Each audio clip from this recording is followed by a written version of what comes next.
હાલ વર્ણિવેશરમણીય દર્શનમ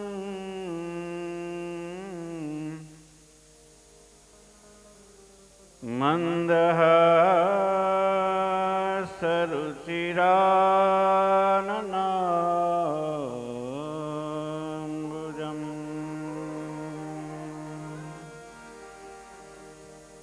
પૂજિતં સુરનરોત્તમૈર્મુદા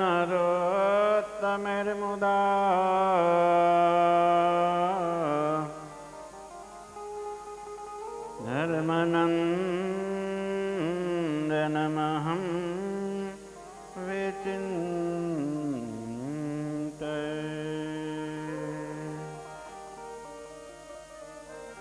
ઓમ શ્રી સ્વામિનારાયણાય નમઃ.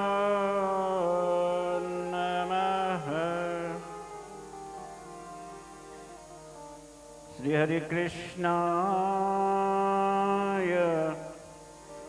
ઘનશ્યામાય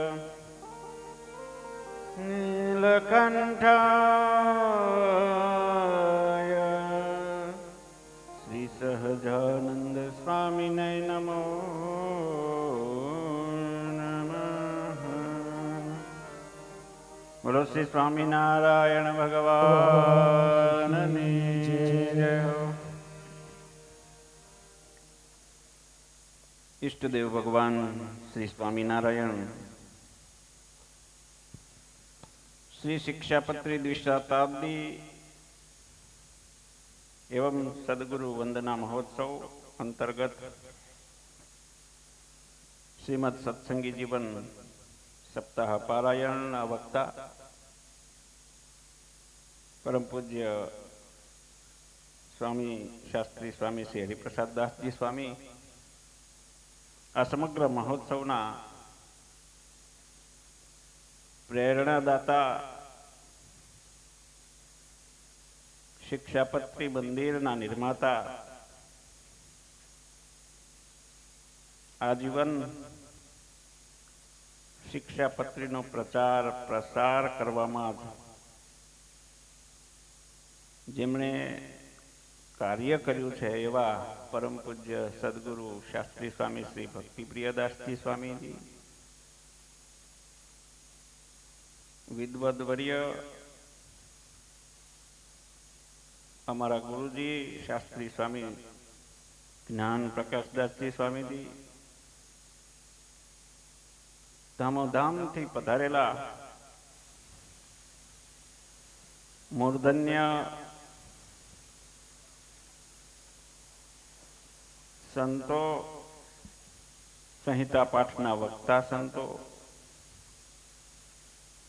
તેમજ સભામાં ઉપસ્થિત ભગવાનના વાલા વાલા અક્ષરધામના અધિકારી એવા સૌ મુક્તો હરિભક્તો, સાંખ્યોગી માતાઓ, બહેનો, આબાલ વૃદ્ધ સૌ ભાવિક ભક્તજનોને ભાવથી જય સ્વામિનારાયણ. આજે સ્વામિનારાયણ મહામંત્રની સુંદર કથા થઈ, એનું મહાત્મ્ય આપણે સાંભળ્યું અને એ સ્વામિનારાયણ મહામંત્રનો એકવાર ઉચ્ચારણ કરીએ તો એનો લાભ પણ આપણે સાંભળ્યો, શું લાભ થાય છે. તો એનો જયનાદ કેટલો પાવરફુલ હોવો જોઈએ. જય સ્વામિનારાયણ.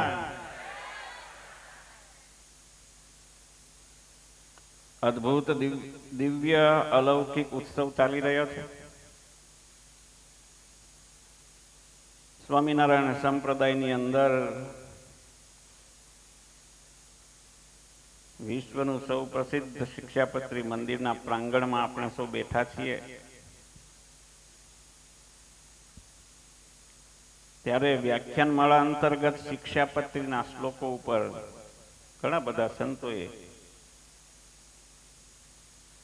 મહિમા સમજાવ્યો છે. મારા ભાગે 129 થી 146 શ્લોક, એટલે 18 શ્લોક, અને એ 18 શ્લોકની અંદર મહારાજશ્રીના ધર્મથી શરૂઆત થાય છે.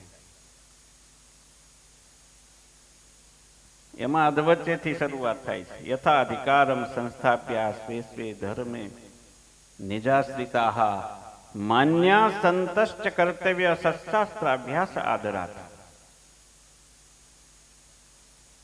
સ્વામિનારાયણ ભગવાન આચાર્ય મહારાજશ્રીને આજ્ઞા કરે છે કે પોતાના આશ્રિત જે સર્વે સત્સંગી એમને અધિકાર પ્રમાણે પોતપોતાના ધર્મને વિશે રાખવા, એક આજ્ઞા થઈ. અને બીજી આજ્ઞા છે સાધુને આદર થકી માનવા, અને ત્રીજી આજ્ઞા છે સત્શાસ્ત્રનો અભ્યાસ આદર થકી કરવો. સંસ્થાપ્ય એટલે કે સમ્યક અસંકર્યેણ સ્થાપનીય, પોતાના આશ્રિત શિષ્યોને અધિકાર પ્રમાણે વ્યવસ્થિત રાખવા. જો મહારાજશ્રી એવું ન કરી શકે, ધર્મનું શિક્ષણ ન આપી શકે, તો આચાર્યશ્રીને શિષ્યોએ કરેલું પાપ લાગે છે, એવું શિક્ષાપત્રી અર્થ દીપિકામાં લેખકે કહ્યું છે. માન્યાઃ, બીજી આજ્ઞા છે કે માન્યાઃ પૂજનીયાઃ યથોચિતમ સંતઃ, સંતોને આદર સહિત માનવા, પૂજવા. હવે આપણને અહીંયા એક પ્રશ્ન એ થાય કે આચાર્યશ્રી તો મુમુક્ષુઓને ભાગવતી દીક્ષા આપી અને સંત બનાવે છે, દીક્ષા ગુરુ કહેવાય, તો એમણે સંતોને પૂજવા જોઈએ, આવું કેમ? તો મુંડક ઉપનિષદમાં લખ્યું છે સકલ સુખ હેતુત્વાત્, સત્પુરુષનું પૂજન જે છે સમસ્ત સુખોનું મૂળ છે. એટલા માટે સંતોને આદર થકી માનવાન પૂજવા આચાર્યશ્રીને પણ આજ્ઞા કરી છે. તો આપણા બધા માટે તો હોય જ, હરિભક્તોને માટે તો આવી જ ગયું.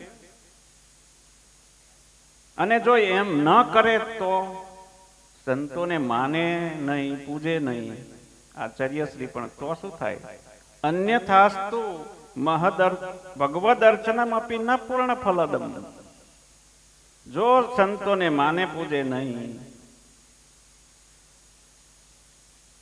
તો આચાર્યએ કરેલું જે ભગવાનનું પૂજન અર્ચન એ પણ ફળ આપતું નથી. આટલો બધો મહિમા સંતોનો કહેલો છે. શ્રી સ્વામિનારાયણ ભગવાન આચાર્ય રઘુવીરજી મહારાજ એ પણ સંતોને માનતા અને પૂજતા. અને ભગવત પ્રસાદજી મહારાજે તો વિહારીલાલજી મહારાજને જ્યારે ગાદી આપીને ત્યારે કહેલું, પાળજો ધર્મ પળાવજો, રાખજો વૃષવંશની રીત, નાના મોટા સહુ સંતને સદા સેવજો સ્નેહ સહિત. ભગવત પ્રસાદજી મહારાજ કે છે બિહારીલાલજી મહારાજને કે આપણા વડવાઓએ સંતોની ખૂબ સેવા કરી છે, પૂજા કરી છે, આદર સન્માન કર્યું છે. શિક્ષાપત્રીમાં પણ મહારાજે આપણને સંતોને માનવા પૂજવાની આજ્ઞા કરી છે. શ્રીજી મહારાજ સ્વયં, શ્રીજી પણ સંતને બહુ ચાહતા, આવતા સુની સન્મુખ જાતા, બીજાઓને શીખવવા કાજ કરતા, દેહે દંડવત પ્રણામ. સ્વામિનારાયણ ભગવાન સ્વયં આટલું સંતોનું માન રાખતા. સંતો દેશ વિદેશે ફરવા જતા, ભગવાન સંતોને દેશે દેશમાં સત્સંગ કરાવવા માટે મોકલી દેતા. અને મહારાજ જ્યારે એકાંતમાં હતા ને ત્યારે એકવાર એક બાજુ એકાંતમાં મહારાજ બેઠા હતા. સ્વામિનારાયણ ભગવાન એકલા બેઠા બેઠા મહારાજની આંખોમાં આંસુ આવી ગયા. મોટી બાજુ આવી ગયા. મહારાજ પાસે ગયા. મહારાજને કહે છે, મહારાજ કેમ રડો છો? ત્યારે મહારાજ કહે છે, સંતોની યાદ બહુ આવે છે. વિચારો, ભગવાન થઈને આજે રડે છે સંતોના વિરહમાં. કે છે સંતોની યાદ બહુ આવે છે. મોટી બા કે મહારાજ સંતોને બોલાવો ને. મહારાજ કે નિમિત્ત વગર કેમ બોલાવવા? મોટી બા કે ફૂલદોલોત્સવ આવે છે મહારાજ, આપણે ફૂલદોલોત્સવ ઉત્સવ કરીએ અને સંતોને બોલાવો, તેડાવો. ગામો ગામ પત્રિકાઓ લખાવી અને સંતો આવ્યા અને શાસ્ત્રમાં લખ્યું. ભગવાન સ્વામિનારાયણ કુંડળ સુધી ગયા સામે સંતોને લેવા માટે, અને ત્યાં જઈને સંતોને બધાને દંડવત પ્રણામ કર્યા છે. આટલું બધું સંતને માન આપનાર કોઈ ભગવાન હોય તો તે સ્વામિનારાયણ ભગવાન એક જ છે. આવા ભગવાન સંતોને માન આપનારા કોઈ થયા નથી. અને હવે થશે કે કેમ? એકવાર પદ મળ્યા પછી નમાતું નથી. નાનું એવું પદ હોય ને તોય તે નમવું અઘરું થઈ જાય છે. ભગવત પ્રસાદજી મહારાજ, વિહારેલ મહારાજ ને કહે છે કે કોઈ સંત આવીને આચાર્યને જો દંડવત કરે અને આચાર્ય બેસી રહે તો એ ઉદ્ધવ સંપ્રદાયની રીત નથી, એ તો બીજી રીત છે. આવું ભગવત પ્રસાદજી મહારાજ વિહારી લાલજી મહારાજને કહી ગયા છે. કર્તવ્ય, ત્રીજી આજ્ઞા છે મહારાજશ્રીની, કર્તવ્ય સત્શાસ્ત્રાભ્યાસ આદરાત. સતશાસ્ત્રનો આદર સહિત અભ્યાસ કરવો. કેમ? કારણ શું? એમને ક્યાં કથા કરવી છે? છતાં પણ સત્શાસ્ત્રનો આદર શું કામ? આદર સહિત અભ્યાસ શા માટે કરવાનો? તે કારણ આપ્યું. શ્રુતિ અને સ્મૃતિ આ બે બ્રાહ્મણોની આંખો છે. બે માંથી એક ન હોય તો એ કાણો કહેવાય, અને બે માંથી એક પણ ન હોય તો આંધળો કહેવાય. બ્રાહ્મણોની આંખો શાસ્ત્ર છે એમ ભાગવતમાં પણ કહ્યું. સ્કંદ પુરાણમાં કહ્યું છે કે વિદ્યા સિવાય બ્રાહ્મણપણું સિદ્ધ થતું જ નથી. જેમ લાકડાનો હાથી હોય, કહેવાય તો હાથી પણ ઓરિજિનલ હાથી જેવો કહેવાય. ચામડાની ખોળ નું હરણ હોય, કહેવાય હરણ પણ સાચું હરણ નથી. અને અભણ બ્રાહ્મણ આ ત્રણ નામના જ છે. માટે સર્વ પુરુષાર્થને સાધનારો વિદ્યાભ્યાસ કરવો. 130માં શ્લોકમાં મહારાજ કહે છે કે મયા પ્રતિષ્ઠા પિતાનામ મંદિરેષુ મહત્સુ ચ લક્ષ્મી નારાયણાદિનામ સેવા કાર્ય યથાવિધિ. મંદિરોમાં અમે સ્થાપેલા લક્ષ્મીનારાયણ આદિ શ્રી કૃષ્ણના સ્વરૂપોની સેવા પૂજા યથાવિધિ કરવી. નરનારાયણ દેવ દેશ ગાદીના આચાર્યએ કરવી. લક્ષ્મીનારાયણ દેવ દેશ ગાદીના આચાર્યએ કરવી. તો કે આચાર્ય મહારાજ શ્રી પૂજા સેવા પૂજા કરવા માનશે તો બ્રહ્મચારીઓ શું કરશે? સત્સંગમાં વિચરણ આજે વધી ગયું છે, મહારાજ શ્રી ફ્રી હોતા નથી. તો આવું કહેવાનું મતલબ શું? તો શ્રીમદ ભાગવતમાં 11મા સ્કંદના 19મા અધ્યાયમાં અને 21મા શ્લોકમાં શ્રી કૃષ્ણ પરમાત્માએ કહ્યું કે મારી સેવા કરવામાં આદર રાખવો અને નિષ્કપટ ભાવે દાસની જેમ મારા મંદિરને સ્વચ્છ રાખવાની સેવા પણ કરવી. શું કામ? તો કે સેંકડો દાસ ને દાસીઓ હોવા છતાં રૂકમિણીજી હતા, શ્રી કૃષ્ણ ભગવાનની દાસપણાની સેવા સ્વયં કરતા. એમને દાસ દાસીઓની કઈ ખોટ નહોતી, છતાં જાતે સેવા કરતા હતા. માટે બંને આચાર્યોને નરનારાયણ દેવ, લક્ષ્મીનારાયણ દેવ એમની સેવા કરવાની ભગવાને આજ્ઞા કરી છે. ભગવાન મંદિરમ પ્રાપ્તો યુન્નાર્થી કોપી માનવ આદરાત સતુ સંભાવ્યો દાનેના નસ્ય શક્તિતઃ. ભગવાનના મંદિરમાં આવેલા હર કોઈ અન્નાર્થી મનુષ્યને પોતાની સામર્થ્ય પ્રમાણે અન્નદાને કરીને સંભાવના કરવી. ઓળખીતો હોય કે અજાણ્યો હોય, કોઈ પણ ભૂખ્યો માણસ ભગવાનના મંદિરમાં આવે તો યથાશક્તિ અન્ન આપીને એનો આદર સત્કાર કરવો, આવો મહારાજશ્રીને આજ્ઞા કરેલી છે. કારણ શું કે અન્નમેવ યતઃ પ્રાણા પ્રાણદાન સમમ હિ તત. અન્નદાન કરવું એ પ્રાણદાન સમાન છે. કોઈ ભૂખ્યો માણસ હોય તો એને અન્ન આપો તો એને પ્રાણ પાછા. સ્કંદ પુરાણમાં કહ્યું છે કે અન્નદાન કરનારને જાંબુનદ નામના શુદ્ધ સોનાથી બનેલું સૂર્યના જેવું ચમકતું અને દિવ્ય અપ્સરાઓથી ભરેલું દિવ્ય વિમાન એને મળે છે. આટલો મહિમા. વાયુ પુરાણની અંદર કહ્યું છે કે અન્નદાનાત પરમ દાનમ વિદ્યતે નેહ કિંચન. અન્નદાનાત ભૂતાની જાયંતે જીવંતી ચ નઃ સંશય.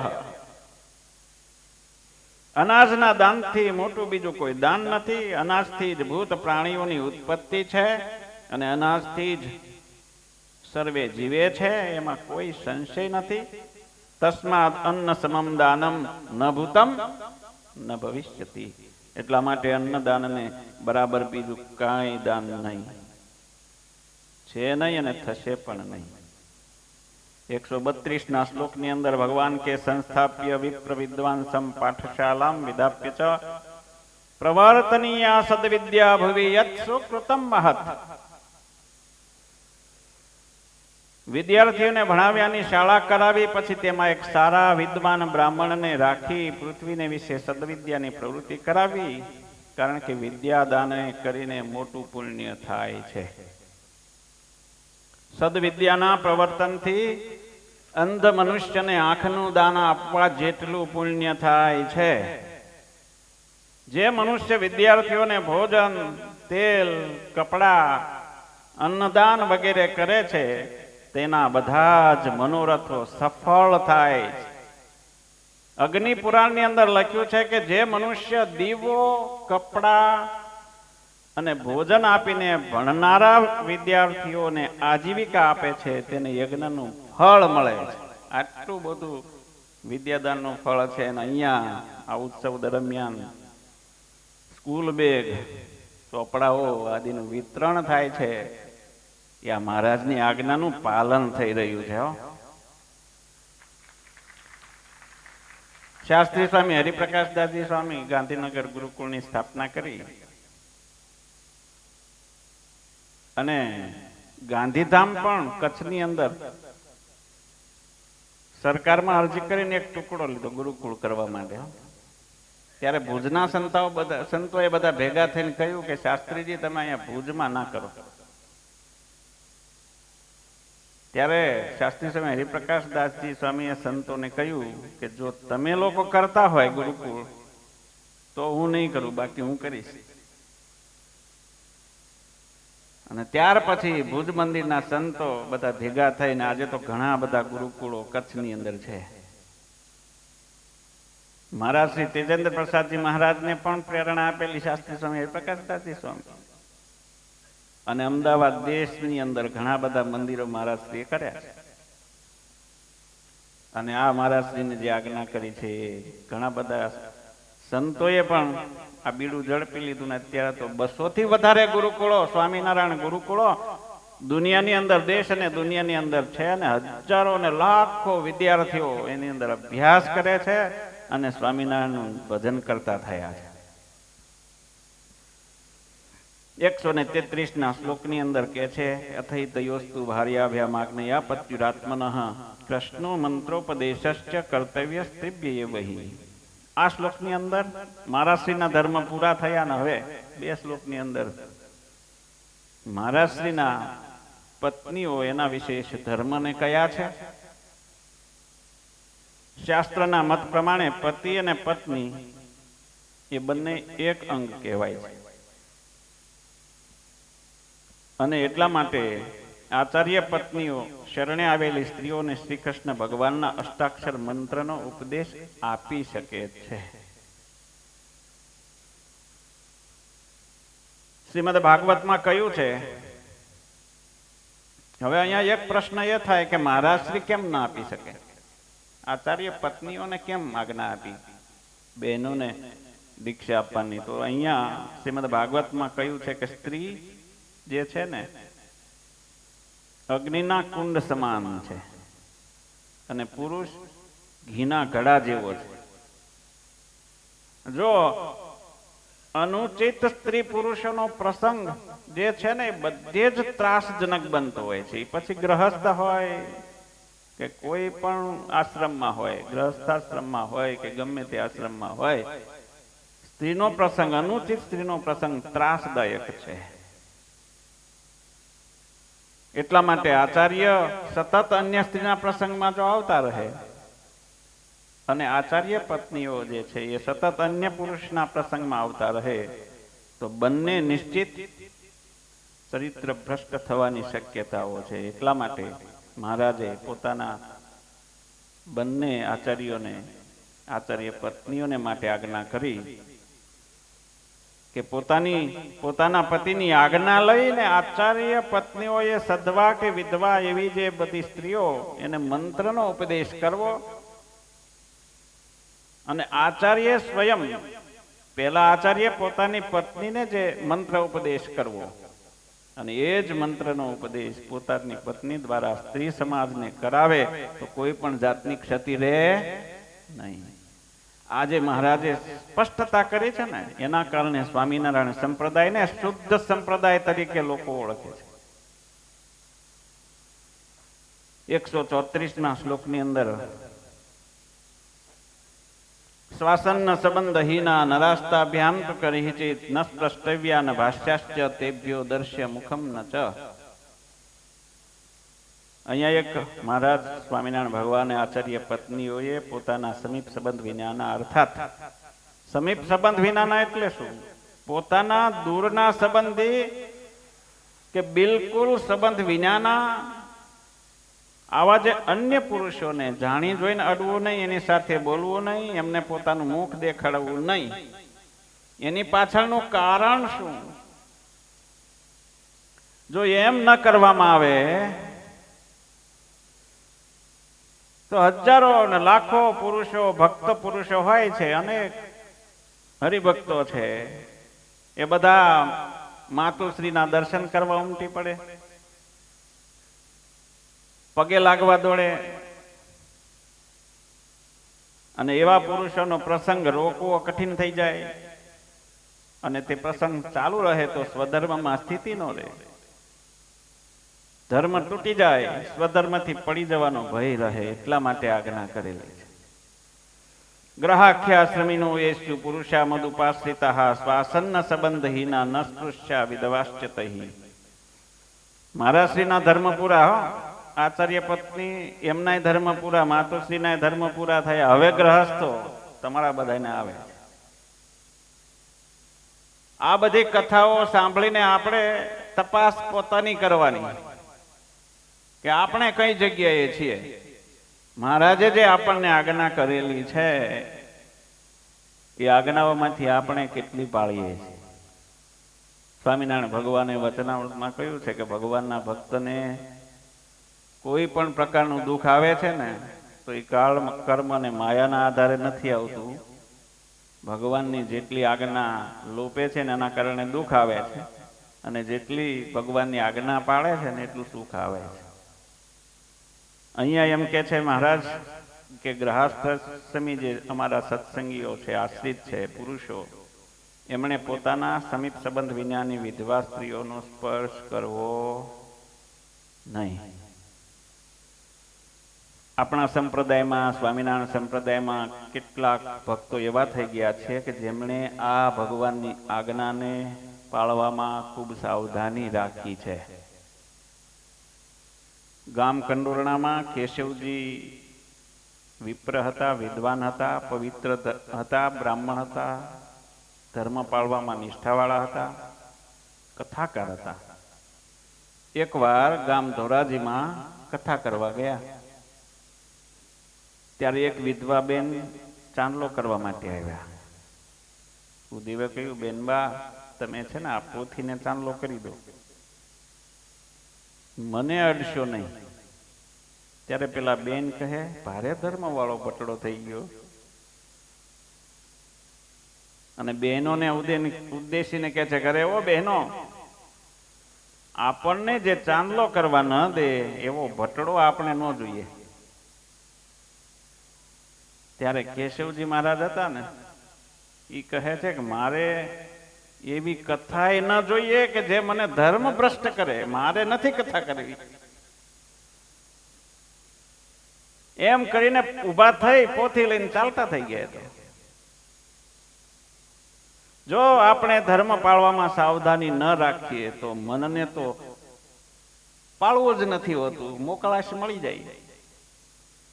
આપણને ધર્મ ભ્રષ્ટ કરાવે માટે ધર્મ પાળવામાં મક્કમતા રાખવી. આ ગ્રહસ્થોના ધર્મ છે હો, તમારા બધાના ધર્મ છે. જય સ્વામિનારાયણ. ઊંઘ નથી આવી ગઈ ને? આ તમારા ઉપર બધાની ઉપર આવ્યું છે.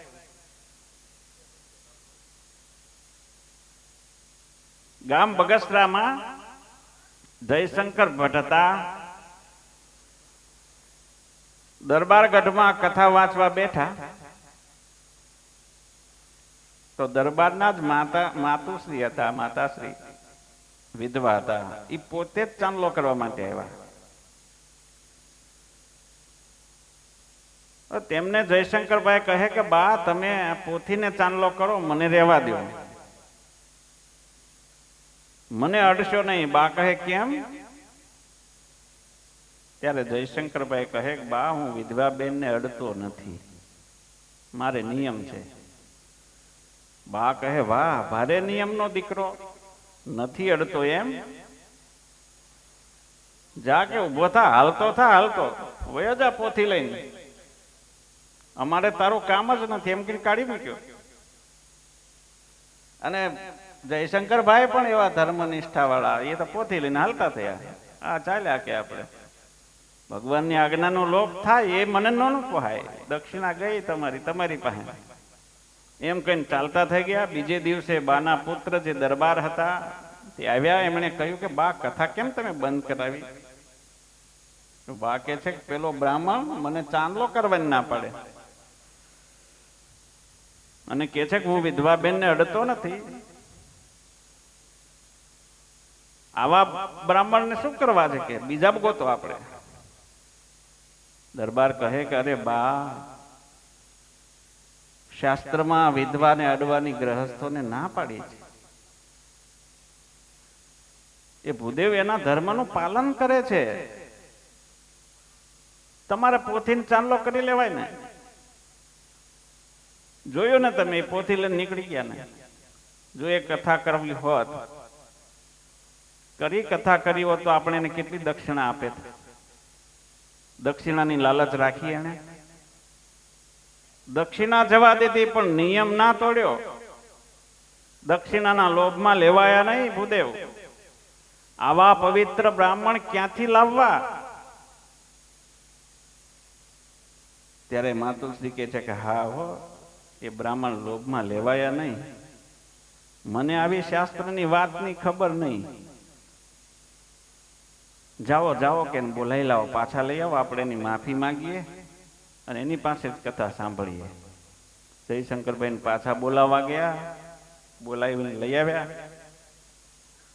અને કથા કરાવડાવી, એની પાસે માફી માંગીને ભૂદેવને રાજી કર્યા. આવા બળિયા હરિભક્તો આપણા સ્વામિનારાયણ સંપ્રદાયમાં હતા હો, કે જેમણે શ્રીજી મહારાજની આજ્ઞા સારધાર પડી મહારાજને રાજી કર્યા. આપણે રાજી કરવાના છે કે નહીં? આજે પણ આવા હરિભક્તો છે, સારધાર નિયમને પાળનારા. હવે આજે સમાજની અંદર સદવા વિધવાના ભેદ પાડવાનું કઠિન થઈ ગયા છો. પેલા તો છે ને બાહ્ય વેશથી ખબર પડી જતી, પણ અત્યારે બહુ કઠિન છે. કોણ સદવા છે કોણ વિધવા છે એ કળી શકાતું નથી. ઘણા કેસમાં તો એવું પણ છે કે બાઈ ભાઈના ભેદ કરવા પણ કઠિન થઈ ગયા છે, કે આ બાઈ છે કે ભાઈ છે એ ના ઓળખાય. પુરુષના જેવા જ કપડાં પહેર્યા હોય, વાળ પણ એવા જ હોય, ભૂલ ખાઈ જઈએ આપણે. તો એમાં ભેદ કેમ કરવો એ કઠિન થઈ ગયું છે આજના યુગમાં. જો એનાથી બચી ના શકાય તો પણ અહીંયા શાસ્ત્રમાં એવું કહે છે, શાસ્ત્રમાં તો તે વખતની વાત લખી હોય, પણ આજના મોબાઈલ યુગની અંદર ટેકનોલોજીના જમાનામાં શું કરવું જોઈએ આપણે ગ્રસ્ત સત્સંગીઓએ? તો આજના યુગમાં સ્પર્શનો નિયમ ન રાખી શકાય તો આંખને કાબૂમાં રાખવી, નિરખીને જોવા નહીં. વાણીને કાબૂમાં રાખવી, એની સાથે ગામ ગપાટા મારવા નહીં. વિવેક રાખવો, એની સાથે મશ્કરી ન કરવી. મનમાં એના પ્રત્યે કુભાવ આવવા ન દેવો. મન શુદ્ધ રાખવું. બને એટલી મર્યાદા રાખવી. જેટલું રહેવાય એટલું દૂર રહેવા પ્રયત્ન કરવા. ભગવાનની માફી માગ્યા કરવી. નહીં તો આજે લિફ્ટની અંદર તમે બેઠા હોય તો ત્યાં ક્યાં સ્પર્શાસ્પર્શીનો વિવેક રાખવા જાઓ? પ્લેનની અંદર તમે જાઓ તો ત્યાં ક્યાં સ્પર્શાસ્પર્શીનો વિવેક રહે? પણ ત્યારે ભગવાનની માફી માગી લેવી, મહારાજ રક્ષા કરજો. સ્નાન કરી લેવું આવીને, કે કંઈ પણ ભૂલ થઈ ગઈ હોય, કોઈ પણનો સ્પર્શ થઈ ગયો હોય તો મહારાજ અમને માફ કરજો. કુભાવનાની દ્રષ્ટિથી, કુદ્રષ્ટિથી ક્યારેય કોઈ બેનની દીકરી સામું જોવું નહીં. કદાચ ક્યાંક અડી જવાય તો બધાની પ્રત્યે મા, બેન અને દીકરીનો ભાવ રાખવો. આવું તો કરી શકાય ને. આગળ 136ના શ્લોકની અંદર ગ્રહસ્થના ધર્મો કહેતા મહારાજ કહે છે, માત્રા સ્વસ્ત્રા દુહિત્રાવા વિજનેતુ વયસ્થયા અનાપદી નતૈસ્થેયમ કાર્યમ દાનમ નયોષિતઃ.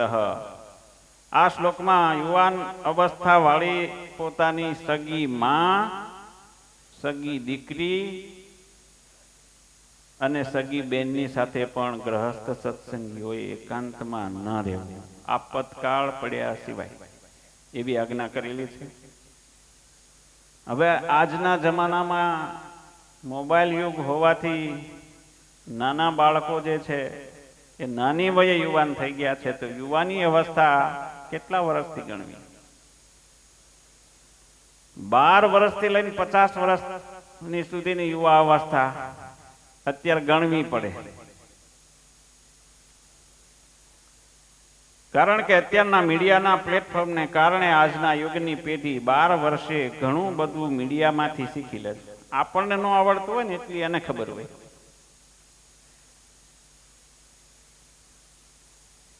એટલે આ બધા જે કઠિન ધર્મો આપણને અત્યારે લાગે, પણ આપણા માટે તો મહારાજને રાજી કરવા છે ને, આપણે ભગવાનને રાજી કરવા માટે થઈ આપણો મોક્ષ બગડે નહીં. એટલે મહારાજે આ બધી આપણને આજ્ઞા કરી છે.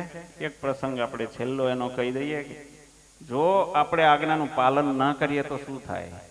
ભાગવતમાં વ્યાસ ભગવાન ભાગવત લખાવતા ને જૈમિની ઋષિ લખતા હતા, ત્યારે એમણે એક શ્લોક લખાવ્યો, માત્રા સ્વસ્ત્રા દુહિત્રાવા ન વિવિક્તા સનુભવેત બલવાનેન્દ્રિય ગ્રામો વિદ્વાન સમપી કરશતી. આ શ્લોક આવ્યો કે માતા, બહેન અને દીકરીની સાથે જો પુરુષ રહે છે તો એને પતન થવાની શક્યતાઓ વધારે છે. કારણ કે ઇન્દ્રિયો જે છે ને મહાબળવાન છે, એ કોઈને છોડતી નથી. આ આવ્યું એટલે જૈમિની ઉભા રહી ગયા. વ્યાસ ભગવાનને કહે છે કે આવું કેમ? માતા, પિતા અને બેન એની સાથે એકાંતમાં શું થાય વળી? ત્યારે વ્યાસ ભગવાને કહ્યું કે ઉભા રહો, ખાલી છોડ દો આટલું. रिक्त स्थान की पूर्ति बाद में करेंगे, आगे चलो. આગળ લખવાનું ચાલુ કર્યું, ખાલી જગ્યા છોડાવી દીધી. રાત થઈ, વ્યાસ ભગવાને માયા રચી, ધીમો ધીમો વરસાદ વરસે છે, ઠંડો સુખદાયક વાયુ વાય છે. અને એ સમયે વ્યાસ ભગવાન પોતે જૈમિની ઋષિનું બેનનું રૂપ લીધું અને રાત્રે પલળતા પલળતા જૈમિની ઋષિ જ્યાં રહેતા હતા એ પર્ણકુટી પાસે ગયા. દરવાજો ખોલાવ્યો, સામે પલળેલી અવસ્થામાં ભીના શરીરે બેન ઊભા છે. કે છે કે બેન અત્યારે નહીં, રાત છે, તમે બીજે બીજી ઝૂંપડીમાં જાઓ. બેન કે છે કોઈ આશરો નથી ભાઈ, મને અહીંયા આશરો આપો, ઠંડી બહુ લાગે છે. ત્યારે એમને ઝૂંપડીની અંદર બેનને રાખ્યા અને પોતે બહાર નીકળી ગયા. પણ મન જે છે એના શરીર ઉપર કપડા જે હતા ને પલળેલા, ચોટી ગયેલા અંગો ઉપાંગો દેખાય, એમાં મન ગયું. બારણું ખોલીને અંદર જવા જાય, બેન સમજી ગયા, ભાગ્યા. પાછળ જમીની દોડ્યા અને પકડ્યા. વ્યાસ ભગવાન ઓરિજિનલ રૂપમાં આવી ગયા. દાઢી માથે જટા. જૈમિની ઋષિને કહે છે કે આપણે પેલું રિક્ત સ્થાન રાખ્યું છે ને, સવારે લખી નાખજો.